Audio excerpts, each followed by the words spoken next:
আসসালামু আলাইকুম প্রিয় দর্শক, আপনাদের সবাইকে সাদর আমন্ত্রণ জানাচ্ছি বাংলা ভিউ সারাদিনের খবর অনুষ্ঠানে। এই অনুষ্ঠানে আমরা মূলত সিলেট সহ সারা বাংলাদেশে ঘটে যাওয়া উল্লেখযোগ্য ঘটনা বলে আপনাদেরকে সংক্ষিপ্তভাবে জানানোর চেষ্টা করি এবং এই মুহূর্তে আপনাদের সাথে স্টুডিও থেকে সংযুক্ত হয়েছে আমি হাসান মোহাম্মদ শামীম। দর্শক, আজকে প্রথমেই যে ব্যাপারটি বলবো প্রকৃতির কথা। আজকে শরতের আকাশে সাদা মেঘের বদলে আজকে কিন্তু সারাদিন ধরেই কালো মেঘের আনাগোনা ছিল এবং সিলেট সহ পুরো দেশের আবহাওয়া এরকম ছিল যে আকাশ অন্ধকার ছিল, সূর্যের দেখা আজকে সারাদিনে মেলেনি এবং অনেকেই ভেবেছিলেন যে আসলে আজকের দিনে বৃষ্টি হতে পারে, কিন্তু বৃষ্টি হয়নি। বিকেলের দিকে সিলেটের কিছু অঞ্চলে হালকা ধরনের বৃষ্টি হয়েছে এবং যেটি এই শরতের শেষ বেলাতে আকাশের এরকম গুরুগম্ভীর অবস্থা, সেটার মূল কারণটি হচ্ছে বঙ্গোপসাগরে সৃষ্ট একটি লঘুচাপ এবং সেই সৃষ্ট লঘুচাপের কারণেই মূলত পুরো দেশের আবহাওয়ার চিত্র একটু বদলে গেছে। এই ব্যাপারে কিন্তু যেটি আছে দৈনিক প্রথম আলো, তারা কিছুক্ষণ আগে তাদের অনলাইনে এই ব্যাপারটি নিয়ে লিড করেছে এবং সেখানে তারা লিখেছে, ভারত হয়ে লঘুচাপ বাংলাদেশে সঙ্গে আনছে বৃষ্টি। আমি একটু পড়ে শোনানোর চেষ্টা করবো আপনাদেরকে। বিকেল হতে না হতে রাজধানীর আকাশ জুড়ে শরতের সাদা মেঘের জায়গায় কালো মেঘের আনাগোনা বেড়ে গেছে। রাজধানীর আশপাশের জেলা থেকে শুরু করে অনেক জায়গায় বৃষ্টিও শুরু হয়েছে। উত্তরাঞ্চলে শুরু হয়েছে ভারী বৃষ্টি। শরতের এই শেষ সময়ে হঠাৎ করে বৃষ্টি বেড়ে যাওয়ার কারণ সম্পর্কে আবহাওয়া অধিদপ্তর যেটা বলছে, বঙ্গোপসাগরে সৃষ্টি হওয়া লঘুচাপটি ভারতের বিহার ও পশ্চিমবঙ্গের ভূখণ্ডে উঠে পড়েছে। সেটি একটি স্থল লঘুচাপে পরিণত হয়ে অগ্রভাগ বাংলাদেশের উত্তরাঞ্চলে প্রবেশ করেছে এবং এর প্রভাবেই মূলত মেঘ বৃষ্টি বেড়ে গেছে। এবং আবহাওয়া অধিদপ্তরের পূর্বাভাস বলছে, আজ সন্ধ্যা থেকে রাত হয়ে কাল সোমবার পর্যন্ত দেশের অর্ধেকেরও বেশি এলাকায় শুরু হওয়া বৃষ্টি আরও 2 দিন চলবে। অর্থাৎ আগামীকাল বৃষ্টির পরিমাণ বাড়তে পারে। বিশেষ করে উত্তরাঞ্চলে বৃষ্টি হতে পারে সবচেয়ে বেশি। রাজধানীতে বৃষ্টি হলেও কম হওয়ার সম্ভাবনা আছে, সেই সঙ্গে দমকা হাওয়া বয়ে যেতে পারে, কোথাও কোথাও বজ্রপাতের আশঙ্কা আছে। আবহাওয়ার খবর নিয়ে অগ্রিম যে বার্তাটি আছে সেটি আসলে যেহেতু এটি অফ ডে না, কাজের সময়, সেহেতু যারা কাজের সময় যারা বের হবেন তাদেরকে অবশ্যই আবহাওয়ার ব্যাপারটি মাথায় রাখতে হবে। বিশেষত যেহেতু বৃষ্টি হওয়ার সম্ভাবনা আছে আগামী 2 দিন, সেহেতু ছাতা বা রেইনকোট জাতীয় যে জিনিসগুলো আছে সেগুলো সাথে রাখাটা খুবই গুরুত্বপূর্ণ একটা ব্যাপার হবে। এবং এ ব্যাপারে কিন্তু আবহাওয়া অধিদপ্তরের আবহাওয়াবিদ ওমর ফারুক তিনি প্রথম আলোকে বলেছেন, সুস্পষ্ট লঘুচাপটি ভারতীয় ভূখণ্ডে উঠে স্থল লঘুচাপে পরিণত হয়েছে। এটি এখন বাংলাদেশের উত্তরাঞ্চল দিয়ে প্রবেশ করছে। এর কেন্দ্রের বিস্তৃতি বেশ বড়, সে কারণে বৃষ্টি শুরু হয়েছে, তা আরও 2 দিন চলতে পারে।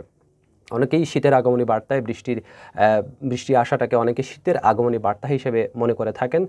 মূলত নভেম্বর ডিসেম্বরের দিকেই বাংলাদেশের শীতের প্রভাব লক্ষ্য করা যায়। তবে এখন কিন্তু অক্টোবর মাস চলছে এবং অক্টোবরের প্রথম দিকে এই যে বৃষ্টিটি হচ্ছে সেটি কিন্তু লঘুচাপের ফলে সৃষ্ট বৃষ্টি। এবং আজকে দেশে সবচেয়ে বেশি বৃষ্টি হয়েছে পঞ্চগড়ের তেঁতুলিয়ায় 101 মিলিমিটার। চট্টগ্রাম ও সিলেট বিভাগের কয়েকটি জেলায় হালকা থেকে মাঝারি বৃষ্টি হয়েছে। রাজধানীতে আকাশ মেঘলা হলেও বৃষ্টি তেমন বাড়েনি।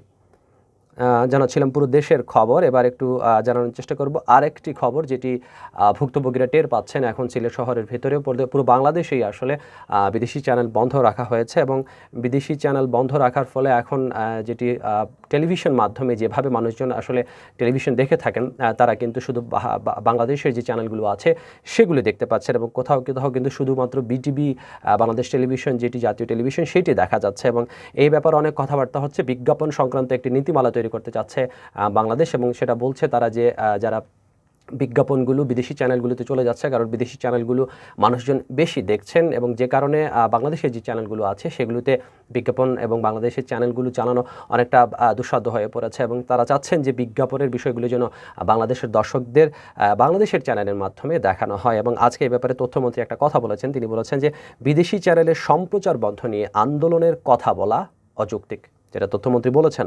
অনুষ্ঠানের ফাঁকে বিজ্ঞাপন দেখানো, আমি একটু প্রথম আলো থেকে আপনাদের পড়ে শোনানোর চেষ্টা করছি। অনুষ্ঠানের ফাঁকে বিজ্ঞাপন দেখানো বিদেশি টেলিভিশন চ্যানেলের সম্প্রচার আইন অনুযায়ী বন্ধের পক্ষে কঠোর অবস্থানের কথা জানিয়েছেন তথ্যমন্ত্রী হাসান মাহমুদ। তিনি বলেন, এ নিয়ে আন্দোলনের কথা বলা অযৌক্তিক।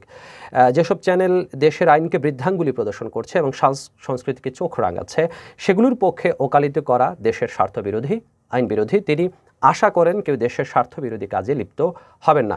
রাজধানীর সচিবালয়ে আজ রোববার সাংবাদিকদের সঙ্গে আলাপকালে তথ্যমন্ত্রী এসব কথা বলেন। 2 বছর সময় দেওয়ার পর 1 অক্টোবর থেকে বাংলাদেশে বিদ্যমান আইনটি কার্যকরের কথা জানিয়ে হাসান মাহমুদ বলেন, সরকার কোনো চ্যানেল বন্ধ করেনি। বাংলাদেশের আকাশ উন্মুক্ত, যে কোনো চ্যানেল সম্প্রচার করা যাবে, কিন্তু সেটা দেশের আইন মেনে। আইন অনুযায়ী বাংলাদেশে যে কোনো বিদেশি চ্যানেল বিজ্ঞাপনমুক্তভাবে প্রচার করতে হবে। এটি ভারতসহ বিভিন্ন দেশে আছে। তথ্যমন্ত্রী বলেন, শুধু বাংলাদেশে এই আইনকে বৃদ্ধাঙ্গুলি প্রদর্শন করা হচ্ছিল। সরকার এই আইন বাস্তবায়নের জন্য 2 বছর আগে সংশ্লিষ্টদের বলেছিল, তাগদা দেওয়া হয়েছিল। সবশেষ গত মাসে সব পক্ষকে নিয়ে বসে 1 অক্টোবর থেকে এই আইন কার্যকরের সিদ্ধান্ত নেওয়া হয়। তিনি আরও বলেন, বিবিসি, CNN, আল জাজিরা সহ 17 বা তারও বেশি চ্যানেল ক্লিন ফিডে আসে। অর্থাৎ ক্লিন ফিড হচ্ছে এই চ্যানেলগুলো কিন্তু বিজ্ঞাপন প্রচার করে না, শুধুমাত্র তাদের অনুষ্ঠান প্রচার করে, এবং অভিযোগ পাওয়া গেছে এগুলো অনেকে চালাচ্ছে না। এই যে চ্যানেলগুলো আছে সেগুলো কিন্তু সরকারের এই বিধিনিষেধের আওতায় পড়ছে না। সেই চ্যানেলগুলো দেখাতে কোনো সমস্যা নেই, যেগুলো বলা হয়েছে বিশেষত বিবিসি, CNN, আল জাজিরা সহ যেগুলো নিউজ চ্যানেল আছে তারা বিজ্ঞাপন প্রচার করে না, তাদের কিন্তু বন্ধ রাখার কিন্তু কৌশলে কিন্তু সেগুলোর অভিযোগ পাওয়া যাচ্ছে, এগুলোও কেউ চালাচ্ছেন না। এটি কেবল অপারেটরের লাইসেন্সের শর্ত বিরোধী, সুতরাং কেউ শর্ত ভঙ্গ করলে সেই অপরাধে অভিযুক্ত হবেন। দর্শক, আসলে যেটা তিনি বলেছেন, দেশের আকাশ উন্মুক্ত, সরকার কারো চ্যানেল বন্ধ করেনি, সবাইকে বাংলাদেশের যে আইন এবং নীতিমালা আছে সেই নীতিমালা মেনেই চ্যানেল সম্প্রচার করার জন্য তারা আহ্বান জানিয়েছেন, এবং তারা বলছেন যে বাংলাদেশ সহ পার্শ্ববর্তী যে দেশগুলো আছে সেখানে কিন্তু এই আইন বিদ্যমান এবং কার্যকরও, কিন্তু বাংলাদেশের ক্ষেত্রে এই আইনটি কেউ মানছিলেন না, যে কারণেই আসলে তারা গত 2 বছর আগে এই ব্যাপারে একটা প্রজ্ঞাপন দিয়েছেন এবং তাদেরকে জানিয়েছেন যে আজকে 1 অক্টোবর থেকে এ ধরনের সিদ্ধান্ত কার্যকর করা হবে। তবে সাধারণ দর্শকের কিন্তু এই দুইয়ের মিশেলে পড়ে কিন্তু সাধারণ দর্শকরা কিন্তু একটা অভ্যস্ত জীবনযাপন করেন, তারা বিদেশি চ্যানেলগুলো দেখেন, বিশেষত যারা খেলাধুলা দেখে থাকেন, বিশেষত সামনে ওয়ার্ল্ড টি-20 আসছে, এবং ওয়ার্ল্ড টি-20তে যেটি হয়ে থাকে যে অনেকেই, যদিও ওয়ার্ল্ড টি-20 বাংলাদেশের চ্যানেলগুলোও প্রচার করতে পারে, যদি সেটা আমরা জানি না, তারপরেও যদি সেটা দেখা না হয়ে থাকে তাহলে কিন্তু মানুষজন টেলিভিশন ছেড়ে স্মার্টফোনের দিকে আরও বেশি ঝুঁকে পড়বেন, এবং ইতিমধ্যেই কিন্তু স্মার্টফোনেই বেশিরভাগ মানুষজন এখনকার গত কয়েকদিন আগে একটা গবেষণা হয়েছে, সেই গবেষণায় কিন্তু বলা হয়েছে ইদানিং মানুষজন স্মার্টফোনেই তার বিনোদনের যে মাধ্যম আছে সেইগুলো কিন্তু তারা গ্রহণ করে ফেলছেন। এবং সব মিলিয়ে বলা চলে যে সরকারের যে সিদ্ধান্ত, সরকারের যে আইন, সেই আইনটি মেনেও জনগণের স্বার্থে আসলে এই আইনটি বিদ্যমান রেখে বাস্তবায়ন করা হবে। দর্শক, এবার একটু চোখ ফেরাবো সিলেটের দিকে। সোমবার বিদ্যুৎ থাকবে না সিলেটের কয়েকটি এলাকায়। বিদ্যুৎ অফিসের কথা আসলে যেটা বলতে হয়, বিদ্যুৎ অফিস সবসময়ই তারা কাজে ব্যস্ত থাকেন, এবং যেটা হয়ে থাকে যেটি বর্ষা মৌসুমে তাদের কাজের প্রকোপটা সবচেয়ে বেশি বেড়ে যায়, গরমের সময় তাদের কাজের প্রকোপটা বেশি বেড়ে যায়, এবং শীতকালীন সময় তাদেরকে কিন্তু খুব একটা কাজ করতে দেখা যায় না। ইতিমধ্যে যেটা আমাদের নিজস্ব অভিজ্ঞতা, সেই অভিজ্ঞতা থেকে বলছি। এবং এখনকার সময় গত কয়েকদিন আগে প্রচণ্ড গরম গিয়েছে সিলেট সহ পুরো দেশের উপর দিয়ে, এবং সেই সময়টাতে তারা শুক্র শনিবার ছুটির দিনে তারা সকাল থেকে একদম ভোর 6টা থেকে একদম 2টা পর্যন্ত বলা হয়েছিল কোথাও যে বিদ্যুৎ থাকবে না, তারা কাজ করবেন, এবং কোথাও জুমার নামাজের আগের সময়টাতে বিদ্যুৎ তারা দিয়েছেন। এবং এই ধরনের যে কর্মপরিকল্পনাগুলো চলছে সেগুলি কিন্তু সাধারণ মানুষের ভোগান্তির কারণ হয়ে দাঁড়িয়েছে, কারণ সকাল 6টায় কারেন্ট বিদ্যুৎ নিয়ে যেটি হয়, মানুষজন কিন্তু গরমে, বিশেষ করে শিশু এবং যারা বৃদ্ধ আছেন তারা কিন্তু প্রচণ্ড কষ্ট পান, এবং এই কাজগুলো যাতে শীতকালীন মৌসুমে করা যায় সেটা যেন আসলে যথাযথ কর্তৃপক্ষ ভেবে দেখেন। সোমবার দিনভর সিলেটের বিভিন্ন এলাকায় বিদ্যুৎ সরবরাহ বন্ধ থাকবে। বিদ্যুৎ উন্নয়ন বোর্ডের বিক্রয় এবং বিতরণ বিভাগ 2 সিলেট দপ্তরের নিয়ন্ত্রণাধীন 11 কেবি বোরহানউদ্দিন ফিডার বিভাজন কাজের জন্য বিদ্যুৎ সরবরাহ বন্ধ রাখা হবে। বিদ্যুৎ উন্নয়ন বোর্ডের বিক্রয় এবং বিতরণ বিভাগ 2 সিলেট দপ্তরের নিয়ন্ত্রণাধীন 11 কেবি বোরহানউদ্দিন ফিডার যেটি বিভাজন কাজের জন্য বিদ্যুৎ সরবরাহ বন্ধ রাখা হবে। এ ব্যাপারে আসলে ডিটেলস কখনোই পাওয়া যায় না, যেটি বিদ্যুৎ অফিস থেকে দেওয়া হয় সেই রকমই আসলে এটা উল্লেখযোগ্য। এই জায়গাটির ঠিক নাম লেখা হয়নি, এটি আসলে কোন জায়গায় অবস্থিত। তবে যারা আসলে চিনেন যে বোরহানউদ্দিন ফিডার, সেটি হয়তো খুব সম্ভবত বোরহানউদ্দিন মাজার, যেটি আমাদের মেন্দিবাগের দিকে অবস্থিত, সেই দিকে হতে পারে, এবং বন্ধ রাখা হবে। এবং নির্বাহী প্রকৌশলী শামসী পর্যন্ত সিলেট নগরীর মিরাপাড়া, শাপলাবাগ,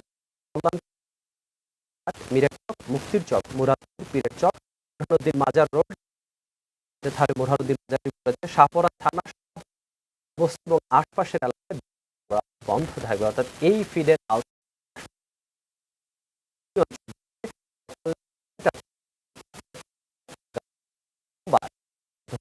তিনি জানান নির্ধারিত তাৎক্ষণিকভাবে সরবরাহ চালু করা হবে।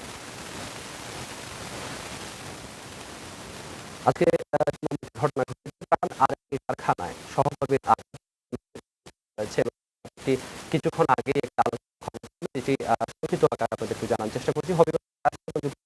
হবিপুরের প্রাণ আরএফএল কোম্পানির কারখানার ভেতরে সহকর্মীর ধারালো ইস্পাতের আঘাতে সুজন বন্ধু নামে এক শ্রমিক নিহত হয়েছে। এই ঘটনায় আটক করেছে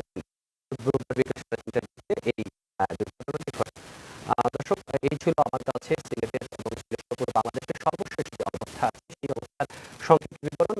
আগামীকাল একই সময় আপনাদের জানানোর চেষ্টা করব আমাদের এই অনুষ্ঠানের মাধ্যমে সিলেট সহ বাংলাদেশের সংক্ষিপ্ত খবর। সে পর্যন্ত সবাই ভালো থাকুন, সুস্থ থাকুন।